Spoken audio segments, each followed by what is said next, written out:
This is Modern Persian Food, a culinary podcast for today's food enthusiast. We talk about classic Persian flavors, modern recipes, and embracing culture and identity through food. I'm Bita. And I'm also Bita. Welcome to our show. Hi, friends. This is Bita speaking on behalf of the Beats. Just wanted to hop on to address the current events in Iran around the recent death of Mahsa Amini. We are pouring our love and support with heavy hearts to the Persian American community during this time.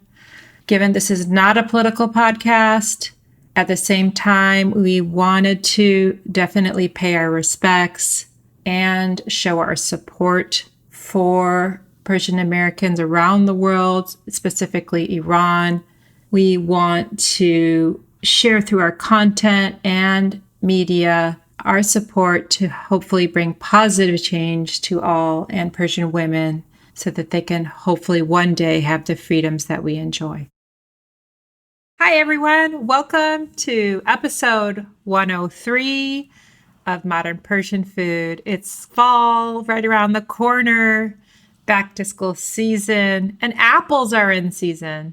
We thought it would be a great time to talk about apples in Persian food, some recipes that use apples, and the symbolic representation of apples in some of our cultural traditions. And lastly, how we personally use apples in our daily lives. I'm joined today by my co-host and partner, Bita June. Hi, Bita. Hi there, Bita June. Yes, I'm so excited for fall and the warm colors and the changing of the leaves and apples everywhere. I'm hoping to get apple picking in actually this fall with the family and go pick some apples off some trees and eat them. That's so fun. I actually did that in my childhood in Michigan. Oh, really? Yeah, we had field trips. That brought back all sudden memories. We would go to the cider mills and have fresh cider and pick apples. And, we talk a lot about how food in Persian culture is more than just food. A lot of times it has symbolic meaning. Mm-hmm. And a lot of our traditions and special days have sofrehs, or a special table setting with items that have special meaning. Mm-hmm. Yeah, well, it's definitely on our scene for Sib, the 7 items that we put for Persian New Year, for our sofreh scene at the beginning of the spring equinox. And it represents health and beauty. And it's like a great bright color. Typically, we like to use like a bright red apple on our scene. So that's one place. Also on Sofreh Aqd, for when people get married in a Persian wedding ceremony, you can also have items that symbolize different things, and apples, and sometimes apples with pomegranates, but apples definitely representing a joyous future. So health, beauty, and a joyous future being symbolized there. I had it on my Sofreh Aqd when I got married. I was kind of inspired by old kind of folk Persian weddings where the bride would come from like somewhere else or from like a different city or something. She would come with like her entourage of people. And one person would be carrying like a zarb, like playing music on like a hand drum. Someone else is carrying a spand and burning a spand. Someone's carrying the mirror. Someone's carrying the candelabra and are like making an entrance basically. And I really was kind of like inspired by that. So for my wedding ceremony, that's how everyone in the bridal party came into the actual wedding ceremony, is they walk down the aisle holding one of the elements that's going to be on the Sofreh Aqd. Oh, really? Yeah. That's so original. That's a cool way of blending the cultures. Yeah, thanks. So my good friend carried a big, beautiful bowl overflowing with big, bright red apples and placed that on our Sofreh Aqd. So apple is definitely a beautiful addition to different sofrehs. That's so nice. I had never seen that, or I have never heard about kind of a wedding march. I'd love to see a picture of that. Thanks for sharing that story. That's really special. Yeah. Yeah, so many meanings that apples have. We are so close to the fall season, and last year we had an episode about the tradition that happens at the turning of the season called Mehregan. And Mehregan definitely has pomegranates, apples. There's asfand. Yeah, so we have a whole episode dedicated to that. So if you guys want to learn more, definitely check that out. But it's really pretty. It has like a purple tablecloth that you use, like a sofreh that's like a bright purple color. Sunflowers play a role. Yeah, there's stories about kind of when the sun came into origin and conquering light over darkness. Yes, it's super beautiful. So that happens in the early fall. Yeah, I just always think of also it's just so thematic. Back to school, big apple on the teacher's desk, eat an apple a day for health. Well, let's talk about apples in Persian recipes. The one that comes to mind most readily for me is khoresh asib. It translates as a Persian stew with apple that you eat with rice. Yeah, that sounds super delicious. And then can you tell me about the recipe a little bit too? Sure. The most common recipe that I know of khoresh asib is very similar to our khoresh qeimeh, which is the yellow split pea stew with beef. It has some similar spices. Now, there are regional differences, but the one that I am familiar with usually has turmeric, definitely yellow split peas, sometimes some warm cinnamon, rose, cardamom, and then slices of apple. Yeah, that sounds super delicious. I know that you can also, if you're trying to make like a khoresh beh and you don't have beh, you can substitute with apples. And so that has like a little bit of a different profile. It doesn't have the split peas in it, but you can definitely use apples instead of beh in khoresh beh substitute as well. Yeah, you can also make a variation of yellow split pea stew with apples and have it be vegetarian. Or you could make it with chicken, as you can with most stews. You'd mix it up and make it vegetarian or with the meat of your choice. But I'm glad you brought up beh because I think we've talked about it in the past that beh, which is quince in the Persian language, Right. is a lot like apple. It's more aromatic, but yeah, the very iconic and sort of famous Persian jam is our quince jam. But there are apple jams as well in Persian cuisine, morabaya sib. Yeah.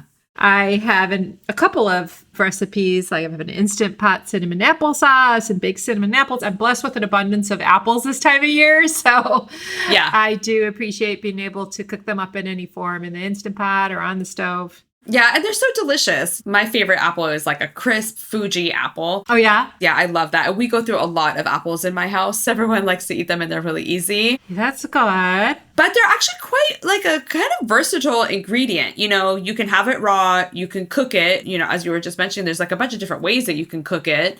It could be a substitute for other ingredients. And you could really just kind of like modify like a recipe and adding apples to it. So I think that that's kind of fun to just be able to like have it as a versatile ingredient. Yeah, and I think that the reason it works in Persian cuisine is that it's tart and sweet. Good point. My favorite varieties are Pink Lady and Honeycrisp, which both are tartly sweet. Which brings me to a sort of paste. Yes. So another execution, especially if you have like an abundance of apples, is you can try to make the robe sibetorsh. So robe is like another word that we use for like a paste or syrup. So when we talk about like robe goje is like tomato paste, or robe anor is like pomegranate paste or syrup. So you can do that with apples as well. You get the juice and then you cook it down and you like simmer it until it becomes thick. But that is actually like a super delicious ingredient that you can use in your cooking to bring kind of like a little bit of a sweet but more tart type of flavor as well.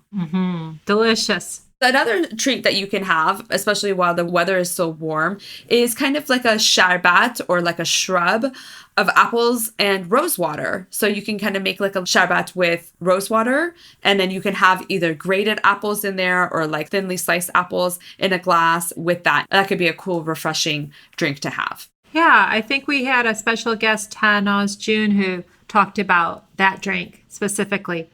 That brings me to a tradition that I learned actually from my in-laws' family. And what they do is they grate the apple and reserve it for when someone's not feeling well. So they use apples in a very medicinal way. Okay. And it has a nickname in my husband Bobby's family. So in Farsi, rande is the word for grating. And so when Bobby and his sister Cece were kids, they would get apple rande, sibe rande, when they weren't feeling well. And it was basically just grated apples, lemon juice, and a bunch of sugar. Oh. They nicknamed that medicinal, little snack as apple randy. Oh, how cute. Yeah. And then when my kids were little, grandma would make them apple randy when they didn't feel good. And it actually would help with, especially like when your tummy's not feeling great. When your tummy's not feeling well. Yeah, sounds good. I have an apple corer. We use those just to slice it. My kids are older now, but when they were younger, there was an apple in their lunch every day. Yeah, I usually eat it with the skin on, use a knife to just cut it. I don't have that specific tool. Yeah, and I have a little trick, which is that if you do want to take it with you to work or send it to in a lunchbox, oftentimes I'll just do a little lemon juice or lemon water. If you are slicing the apple to keep it from going brown, the citric acid is like a natural preservative. Right. I actually enjoy eating apples the old-fashioned way. Must come from my Michigan days, but I like to hold an apple and take bites out of it, and then have just all the way down to the core. I love it. I love it. The true way to eat a beautiful apple. Well, today's Ask the Beats comes from Becky in Indianapolis. And Becky wants to know, are there some dinners that you cook on the regular in your weekly meal plan that are not necessarily Persian dishes? Oh, okay. Not necessarily Persian dishes. Okay. Yeah, good question. Thank you, Becky. In our house, we like a lot of carbs. So there's usually some sort of like pasta. Always have some sort of pasta like in the fridge. That's really helpful for like, helping feed my kids and things like that. But we love like pizza. We've been making homemade pizza now on the regular. And we make the dough the night before from scratch and let it rise. We make a beautiful tomato sauce, like a pizza sauce with San Marzano tomatoes and basil and garlic. And we make like a big pot of that and actually like freeze it so that every time that we want to make pizza, we can just kind of defrost it. I like to actually put it in like little ice cube trays and then pop them out. So I'll pop like 3 or 4 of them out when we're making pizza. And then we have like our own, homemade crust, homemade sauce, and then shredded cheese, and then whatever toppings that we want. So that's like a big one. Yummy. Yeah, we do love doing like Taco Tuesday. So whatever kind of form, it could be different kinds of meats, or we'll do like fish tacos or something like that for Taco Tuesday. And it kind of depends on the week, but those are some of my like go-tos as non-Persian weekly items. So I was thinking about what do I make that's not Persian food. I tend to cook with a lot of ground turkey for whatever reason. It's either ground turkey or ground chicken. So my weekly meal plan, it usually looks like, I actually do pasta bakes a lot. Okay. I'll use like a banza pasta or some sort of like chickpea protein type pasta to make it a little bit healthier.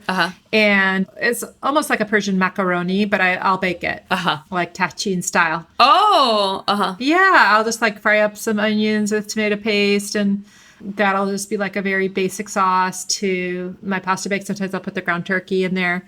We do tacos a lot. We do chili. The family here really likes like sort of the Southwestern and Mexican flavors. And then lately they've been asking for Asian lettuce wraps. I made that last night. Oh, that sounds good. It's a little tough because hubby actually really likes carbs, and the Asian lettuce wraps don't really have carbs, so I'll sometimes like make some rice to go with that. Yeah. And then salmon. Got to work some fish in there, keep the cholesterol in check. That sounds great. Awesome. Well, yeah, so it shows that we don't only make Persian food, but we do make a wide breadth of different flavors for our families. But I do love incorporating Persian flavors whenever I can with cooking some rice or maybe some juja kebab. When you mentioned ground turkey, every time I kind of get ground turkey, I like to make like a round of like kotlet too, which is super delicious and a like crowd pleaser. So yeah, thank you for the question, Becky. Yeah, this was great. It was fun to talk about apples and to get in the mood of apples and cinnamon and everything fall related. Yeah. If you're interested in learning more about the Persian Fall Festival, Mehregan will put a link to that episode in our show notes. And hey, if you like what you hear, it'd help us out a lot to tell a friend for this episode. We really appreciate your support.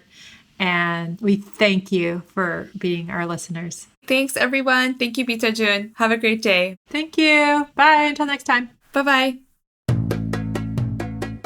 You've been listening to the Modern Persian Food Podcast with Bita and Bita. Thanks for spending time with us. If you've enjoyed what you heard today, consider telling a friend or giving us a good rating. You can subscribe to our show for free on your favorite podcasting app or find us online at modernpersianfood.com or on Instagram for the recipes and information we talked about today. We'd love to hear your thoughts and see you next time.